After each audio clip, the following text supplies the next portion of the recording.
아름다운 라인을 만드는 나만의 즐거운 플랜, 서울 라라플랜 의원입니다. 살이 안 빠지는 진짜 이유, 혹시 인슐린 수치 변화의 비밀이 있을 수 있을까요? 운동도 하고 칼로리도 줄였는데 왜 그대로일까요? 다이어트 열심히 하다 보면 누구나 한 번쯤 이런 정체기를 겪습니다. 특히 복부 비만인들은 이런 체중 정체기와 요요 현상은 많은 분들의 공통 고민이고 겪기 싫은 시간이죠. 고려대 의료원의 비만 대사 클리닉을 책임 운영한 전문의로 다양한 환자들의 라인과 건강을 관리해온 윤 원장이 오늘 인슐린과 관련된 다이어트의 이해를 도와드리려 합니다. 다소 낯선 이야기일 수 있지만 인슐린 수치와 다이어트의 관계성은 다수의 논문으로 뒷받침되고 있습니다. 이와 함께 고지방과 저탄수 식단, 식사 시간 조절, 인슐린 민감성 회복 전략 등 실제로 도움이 되는 팁도 오늘 함께 알려드립니다. 여러 질문들을 먼저 함께 살펴보겠습니다. 다이어트 정체기인데 조금 양을 늘린 단백질이 문제일까요? 단백질은 언제, 어떤 방식으로 먹어야 할까요? 아니면 지방 섭취가 오히려 체중 감량에 도움이 될 수도 있다는데 그렇게 바꿔야 할까요? 탄수화물도 100g까지는 괜찮다는데 보통 어떤 조건에서 먹어야 할까요? 정체기에는 이러한 질문들이 생기고 오늘 하나씩 해답을 조금 알려드립니다. 먼저 인슐린이 낮아야 지방이 빠진다는 것을 알려드려 볼게요. 칼로리보다 중요한 것이라고 볼 수 있어요.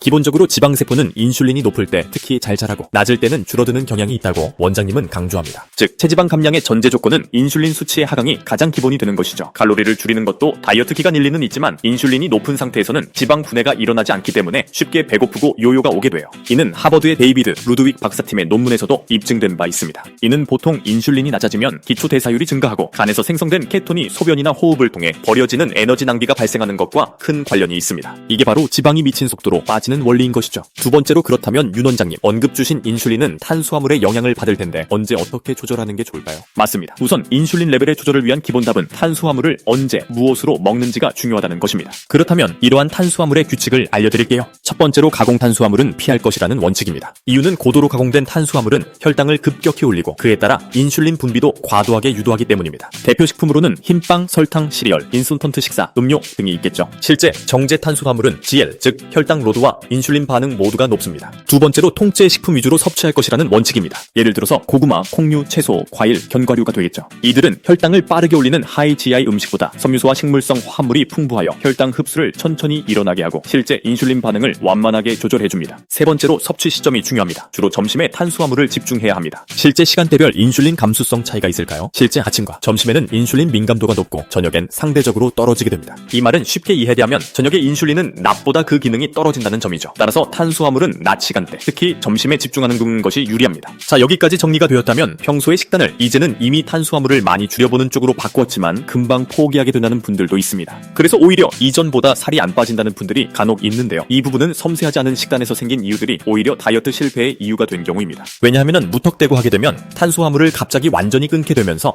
보통 금단 증상이 생기게 되기 때문이죠. 이 경우 두통, 집중력 저하, 피로, 즉 키토플루 등의 증상이 유발되는 경우도 있습니다. 그래서 실패하게 되죠. 이를 대체할 방식으로 섬세한 식단을 구성해야 합니다. 또한 식사를 줄이다 보니 질 낮은 단백질, 지방으로 대체하게 되는데 이 또한 피하셔야 합니다. 즉 인슐린 민감도 회복에는 단순한 탄수화물 제한만으로는 부족하며 즉 영양 밀도 높은 통합식이 조화롭게 동반되어야 합니다. 특히 고품질의 단백질, 지방 조합이 근육 성장과 지방 감량을 동시에 이끈다는 사실은 꼭 기억해야 합니다. 고품질의 해당 단백질과 지방은 실제 근육 세포가 단백질은 근육 내부 성분을 구성하고 지방은 세포막을 형성하기에 궁합적으로 필수적입니다. 특히 계란 전체를 예로 들어 노른자까지 포함된 지방이 있을 때 단백질 합성 효과가 배가 된다고 설명합니다. 운동 후 유청 단백질도 좋지만 자연식으로서의 고품질 지방 단백질 식사는 더 오래가는 동화 작용을 유도합니다. 자, 그렇다면 현실적인 저인슐린 전략을 간단한 실천 예시로 알려드릴게요. 라라플랜의 전문 영양사진이 참여한 ABC 다이어트 플랜에는 진료시 말씀드리지만 인슐린을 낮추면서 너무 심한 공복감을 피하고 알맞은 단백질과 지방을 넣는 종류들로 식단으로 구성되어 있습니다. 간단히 볼까요? 우선 오전 8시에는 공복을 유지합니다. 즉 가벼운 운동 또는 우유 정도를 마시겠죠. 12시 점심에는 현미밥 소량과 구운 연어, 아보카도 등으로 탄수화물과 단백질을 구성하시고 채소 샐러드를 올리브유와 곁들여 보세요. 6시 저녁에는 탄수화물을 확 빼게 됩니다. 즉 닭가슴살과 계란 또는 두부 그리고 채소볶음과 아몬드 몇 알로 대체를 하게 됩니다. 간식이 생각날 때는 삶은 계란과 견과류, 블루베리 소량 등으로 혈당을 적게 올리고 인슐린 반응이 낮은 간식을 추천드립니다.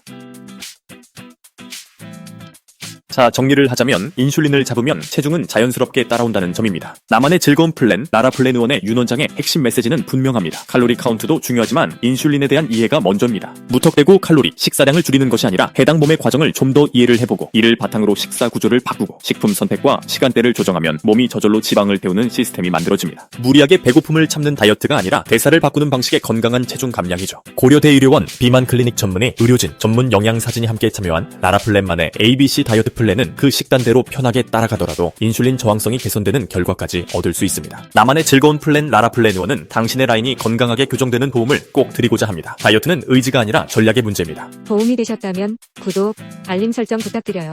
나만의 즐거운 플랜 라라플랜 의원입니다.